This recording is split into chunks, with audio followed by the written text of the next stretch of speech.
আসসালামু আলাইকুম সে মহরমের দিন গতকাল রাত হয়ে গেছে। ইমাম জাইনুল আবেদিন আলাইহিস সালাতু ওয়াস সালামের শাহাদাত পাকের দিন ছিল গতকালকে। বিশেষ মহরমের দিন আছে, তো এটা একটা মিসক্যালকুলেশন হয়ে গেছিল আমাদের দ্বারাই, এবং এবছর চাঁদ হওয়ার কথা ছিল অন্য দিনে, আর আমরা ধরে নিয়েছিলাম অন্য দিন, কিন্তু যেদিন চাঁদ হওয়ার কথা নয় সেদিন চাঁদ হয়ে গেছে। তো এটা আল্লাহ পাকের মাসলিহাত আছে, ইমাম পাকের ইচ্ছায়। কিন্তু আমার প্রিয় মুর্শিদের কাছে শুনেছিলাম যে যেই বছর আশুরায়ে মুহররম 10ই মুহররম শুক্রবারের দিন হয়, সেই বছর কিন্তু অনেক প্রাকৃতিক দুর্যোগ আছে। আমরাও যারা এখন যদি খবর দেখছেন আপনারা, তো এল নিনো ইফেক্ট বলে একটা ইফেক্ট এসেছে, যার কারণে অনেক যে সমুদ্রের পানি আছে সেটা 3 ডিগ্রি বেড়ে গেছে, এবং এর কারণে বিভিন্ন রকমের প্রাকৃতিক দুর্যোগও আসতে পারে অনেক রকমের। আল্লাহ পাক আমাদেরকে মেহফুজ রাখেন এইসবের থেকে। দু চারটে কথা আজকে সম্পর্কে আপনাদের সামনে বলবো। হযরত ইমাম জাইনুল আবেদিন আলাইহিস সালাতু ওয়াস সালামের শাহাদাত পাক উপলক্ষে, এবং তারপরে আমি রুখসাত হয়ে যাব। ইমাম জাইনুল আবেদিন আলাইহিস সালাতু ওয়াস সালাম উনি চতুর্থ ইমাম পাক ইমাম হুসাইন আলাইহিস সালাতু ওয়াস সালামের শাহজাদা, এবং একজন কেবলমাত্র পুরুষ যিনি কারবালার ময়দানে থেকে গেছিলেন, এবং উনি সেইখানে শহীদ হন নাই, কিন্তু কবি বলছে যে উনি হয়তো কারবালায় শহীদ হন নাই, কিন্তু প্রত্যেকটা যেখানে শামে কুফাতে যেখানে যেখানে গিয়েছেন প্রত্যেকটা গলিতে ইমাম জাইনুল আবেদিনের একটা শাহাদাতের সমতুল্য। হাদিস শরীফে আছে রাসূল পাক সাল্লাল্লাহু আলাইহি ওয়াসাল্লাম বলছেন যে কালকে কিয়ামতের দিন একজন ব্যক্তি জিজ্ঞাসা করবে, আইনা জাইনুল আবেদিন, আইনা সাইয়্যিদুস সাজিরিন, আইনা সাইয়্যিদুস সাবিরিন, মানে কোথায় আছে জাইনুল আবেদিন, কোথায় আছে সাইয়্যিদুস সাবিরিন, সাইয়্যিদুস সাজিরিন। ইমাম জাইনুল আবেদিন আলাইহিস সালাতু ওয়াস সালামের আরেকটা লকাব আছে যে ওনাকে সাইয়্যিদুস সাবিরিন বলা হয়, মানে সবরকারীদের সম্রাট। যিনি সবরকারীদের সম্রাট, সব থেকে বেশি সবর যদি দেখতে হয় তো ইমাম জাইনুল আবেদিন আলাইহিস সালাতু ওয়াস সালামের মধ্যে দেখতে হবে। যদি আপনি ইতিহাসে যখন আমরা কথা বলি নবীদের, তো তখন আমরা বলি যে আইয়ুব আলাইহিস সালাতু ওয়াস সালামের মতন আল্লাহ তোমাকে সবর দেন, কেন ওনার সব থেকে বেশি সবর ছিল। তারপরে সব থেকে বেশি শোক যিনি করেছেন যে নবী, উনি হচ্ছেন হযরত ইয়াকুব আলাইহিস সালাতু ওয়াস সালাম। হযরত ইয়াকুব আলাইহিস সালাম উনি নিজের সন্তান হযরত ইউসুফ আলাইহিস সালামের জন্য অজর নয়নে কাঁদতেন, সারাদিন সারা রাত কাঁদতেন, এমন ভাবে কাঁদতেন যে ওনার চোখে জ্যোতি চলে গেছে, অন্ধ হয়ে গেছিলেন হযরত ইয়াকুব আলাইহিস সালাম। সবসময় ওনার একটাই কাজ ছিল ওনার ছেলের জন্য ক্রন্দন করতেন। যে ছেলেটা জীবিত ছিল, আল্লাহ পাক ওনাকে হযরত ইউসুফ আলাইহিস সালামকে জীবিত রেখেছেন, তার জন্য হযরত ইয়াকুব কাঁদতেন, শোক পালন করতেন। আর তৃতীয় হযরত ইউসুফ আলাইহিস সালাম, হযরত ইউসুফ আলাইহিস সালাম এর জীবনে একাকিত্ব ছিল, উনি একা থাকতেন, কেন ওনার ভাইরা ওনাকে একটা কূপে ফেলে দিয়েছিল কুয়াতে, আমরা জানি। এবং তারপরে ওনাকে আবার সেখান থেকে নিয়ে গিয়ে মিশরের বাজারে বিক্রি করা হয়, সেখানে উনি ইয়ে করেন, তারপরে উনি রাজা হন, বিরাট ঘটনা। তারপরে কয়েক বছর পরে উনি নিজের খানদানের সাথে, নিজের আব্বার সাথে, আবার ভাইদের সাথে ওনার দেখা হলো, আবার এক জায়গায় হলো। তো যদি হযরত ইয়াকুব আলাইহিস সালাতু ওয়াস সালামের শোক দেখা হয়, আর যদি হযরত ইউসুফ আলাইহিস সালাতু ওয়াস সালামের একাকিত্ব দেখা যায়, আর যদি হযরত আইয়ুব আলাইহিস সালাতু ওয়াস সালামের সবর দেখতে হয়, তো এই তিনটে জিনিসই ইমাম জাইনুল আবেদিন আলাইহিস সালাতু ওয়াস সালামের মধ্যে আপনি পাবেন। ইয়াকুব আলাইহিস সালাতু ওয়াস সালামের যে শোক, যে গিরিয়া, যে ছেলের জন্য উনি ক্রন্দন করেছেন, সেটা ইমাম জাইনুল আবেদিনের মধ্যে ছিল। হযরত ইউসুফ আলাইহিস সালাতু ওয়াস সালামের যে একাকিত্ব ছিল, কেউ নেই, কিন্তু ইমাম জাইনুল আবেদিন একা ছিলেন। রিওয়ায়াতের মধ্যে পাওয়া যায় যে ইমাম জাইনুল আবেদিন আলাইহিস সালাতু ওয়াস সালাম করার ঘটনার পরে উনি নিজের খানকা থেকে, নিজের বাড়ি থেকে বেরোতেন, সব সময় নিজের বাড়ির মধ্যে থাকতেন এবং একা থাকতেন। কোনো আত্মীয় স্বজন আসলেও দেখা করতে পছন্দ করতেন। কোনো খুশির অনুষ্ঠানে কেউ যদি মৌলাকে দাওয়াত করতো যে মৌলা আপনি আমার বিয়েতে আসেন, আমার বাড়িতে চলেন দাওয়াতে, তো মৌলা বলতেন যে আমি যাব না। উনি এক জায়গায় বসে থাকতেন, সেখানে আল্লাহর ইবাদত করতেন, এবং সেইখানে ইমাম হুসাইন আলাইহিস সালামের জন্য ক্রিয়া করতেন। রিওয়ায়াতের মধ্যে আছে যে ইমাম পাক যেখানে ক্রন্দন করতেন, মলার অশ্রু ঝরে ঝরে সেই জায়গায় আপনার শ্যাওলা পড়ে গেছিল, এত মলা শুধু ক্রন্দন করতেন, কারোর সাথে দেখা সাক্ষাৎ করতেন না। কিছু ওনার কৃতদাস ছিল, ওনার খাদেম ছিল, তাদেরকে মলা শিক্ষা দীক্ষা দিতেন এবং নিজের খানকার মধ্যে থাকতেন। তো মলার জীবন একাকিত্ব ভাবে মলা একদম একা থাকতেন এবং সব সময় নিজের আব্বাজানের জন্য ক্রন্দন করতেন, নিজের ভাইদের জন্য ক্রন্দন করতেন এবং বলতেন যে যেইভাবে এনাদের উপরে ক্রন্দন করার হক ছিল, অধিকার ছিল, সেটা আমি পূরণ করতে পারি না। যতটা ওনাদের উপরে ক্রন্দন করার আমার দরকার ছিল সেরকম আমি পারি না, যেভাবে মাতম করা উচিত সেটা আমি পারি না। ইমাম জয়নুল আবেদিন আলাইহিস সালাম বলতেন। তো যেটা আমি বলছিলাম যে একটা হাদিস শরীফ আপনাদের সামনে পড়লাম যে রাসূলুল্লাহ সাল্লাল্লাহু আলাইহি ওয়াসাল্লাম বলছিলেন যে কালকে কিয়ামতের দিন একজন বলবে যে আইনা জয়নুল আবেদিন, আইনা সাইয়্যিদুস সাজিদিন, আইনা সাইয়্যিদুস সাবিরিন।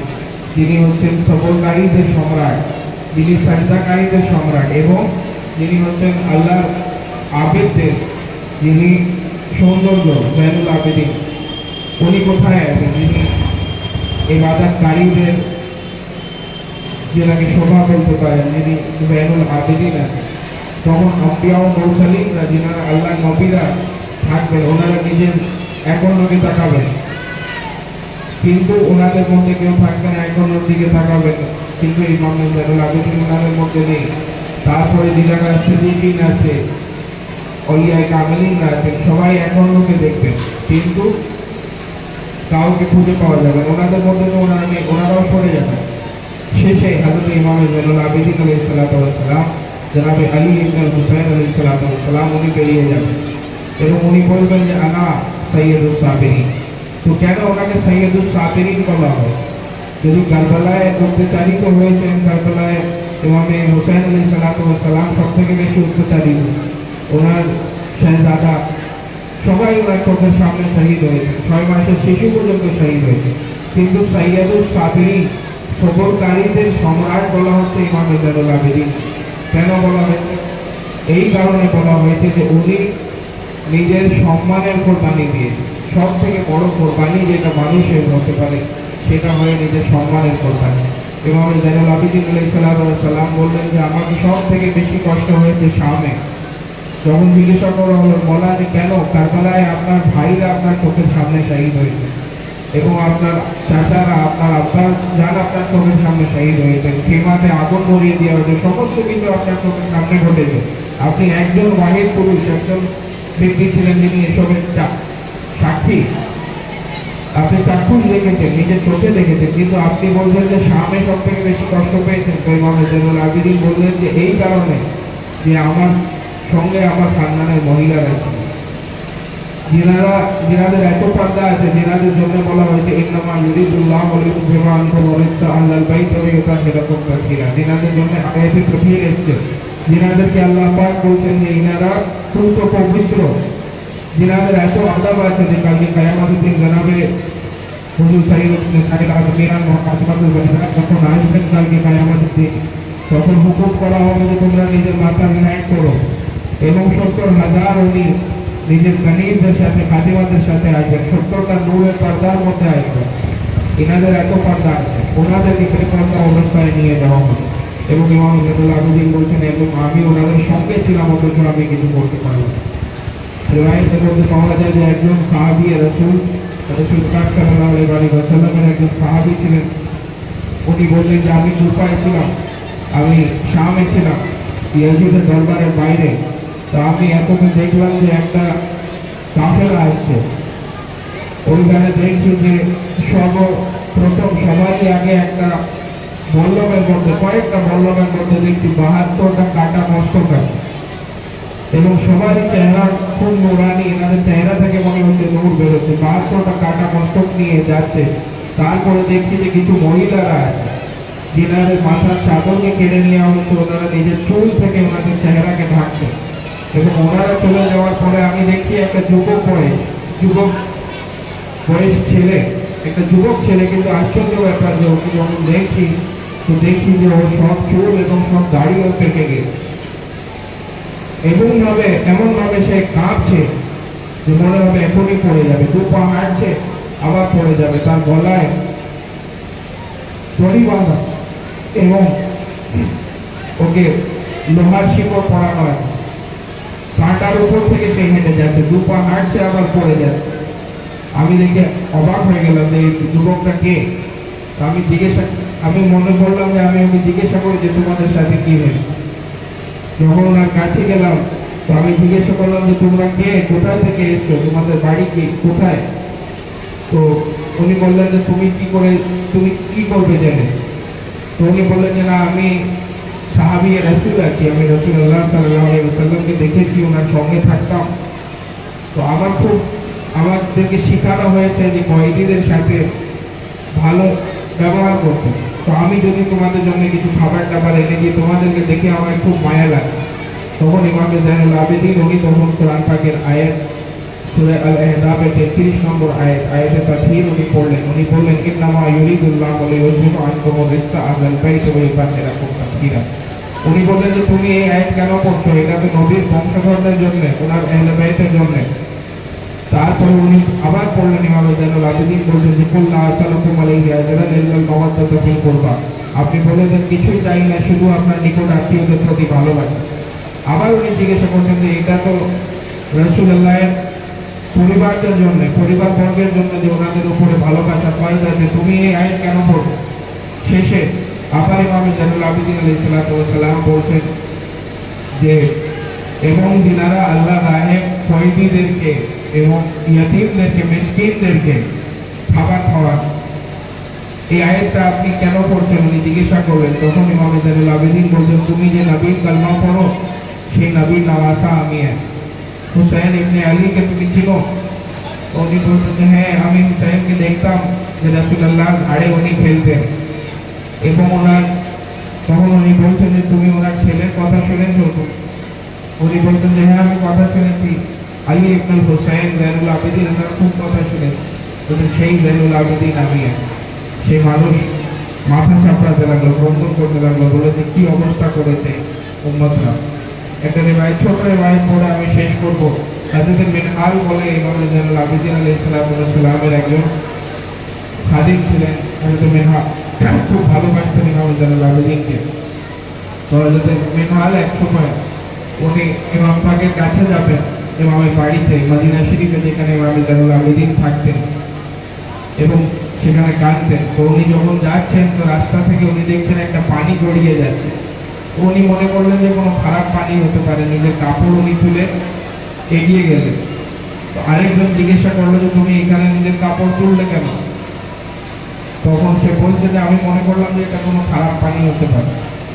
তখন উনি বলছেন যে তুমি জানো না যে তোমার ইমাম এখানে থাকেন, ইমাম জাইনুল আবেদিন। তখন উনি বললেন যে হ্যাঁ আমি জানি। বলছে যে জানো এটা কিসের পানি।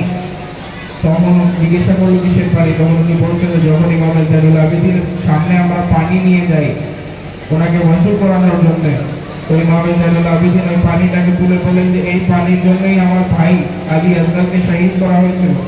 এই পানি আমার আব্বাজান ইমাম হুসাইন আলাইহিস সালাম এই পানিটা পান নাই, বিনা এই পানির উনি শহীদ হয়েছেন। এইভাবে উনি ক্রিয়া করতে থাকেন। উনি কথা বলতে বলতে ওনার চোখ থেকে অশ্রু পড়ে এবং অশ্রু পড়ে সব পানিতে চলে যায়। এত অশ্রু ঝরে যে সেই পানিটা থেকে আর ওযু করা যায়। এই জন্য আমরা সেই পানিটাকে বইয়ে দিই। রিওয়ায়াতের মধ্যে পাওয়া যায় যখন ইমাম জাইনুল আবেদিন নিজের বাড়ি থেকে বেরোতেন মাঝে মধ্যে, তো যারা মদিনার বাজারে থাকতো, যারা কসাই ছিল, যারা মাংসকে টুকরো করতো, তারা নিজের ধাপ ফেলে দিত, নিজের দোকান বন্ধ করে দিত। কেন ইমাম জাইনুল আবেদিন যখন দেখতেন তো উনি বলতেন যে এইভাবেই আমার আব্বাজানের মাংসকে টুকরো করা হয়েছে, ওনার লাশকে ঘোড়ার পায়ে পদপৃষ্ট করে ওনার লাশকে টুকরো করা হয়েছে। এইভাবে আমার ভাই কাসেমের লাশকে টুকরো করা হয়েছিল, এইভাবে আমার ভাই আলী আকবরের লাশকে টুকরো করা হয়েছে। আল্লাহ পাক আমাদেরকে তৌফিক দেন যেন আমরা আহলে বাইতের দুঃখ কষ্টকে মনে করে গ্রহণ করতে পারি। কেন এই আহলে বাইতের আদায় আছে যেটা আমাদেরকে কাল কিয়ামতের দিন জান্নাতুল ফিরদাউসে আমাদের যাওয়ার ওসিলা থাকবে। ওয়া আখিরু দাওয়ানা আলহামদুলিল্লাহি রাব্বিল আলামিন ওয়া লা ইলাহা ইল্লাল্লাহ।